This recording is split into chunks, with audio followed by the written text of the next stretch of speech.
Tu as sûrement vu Gladiator, ce film culte où Russell Crowe découpe des mecs et passe de général à esclave qui défie un empereur. Mais ce que tu ne sais peut-être pas, c'est que la scène d'ouverture, la grosse baston contre les Germains, ça n'est pas juste des effets spéciaux.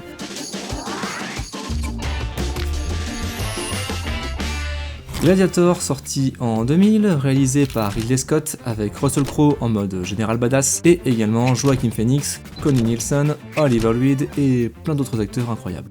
Le film commence direct avec une bataille dans une forêt de Germanie. Deux armées qui s'affrontent, des flèches qui volent, des catapultes, des explosions, de la boue et du sang, le chaos total. Mais tout ça, c'était pour de vrai.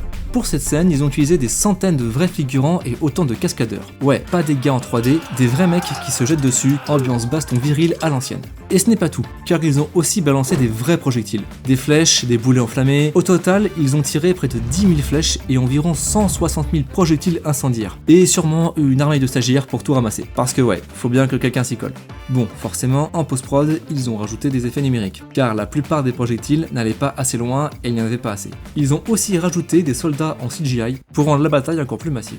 Mais franchement, si cette scène claque autant, c'est parce qu'il y avait vraiment des mecs en train de s'exploser la trogne à coups de glaive. Enfin, chorégraphié quand même, hein. On n'est pas chez les Romains non plus. Et toi, est-ce que tu aurais aimé participer au tournage de Gladiator? Balance ça dans les commentaires, ou comme Maximus, prends ton glaive et partage la vidéo.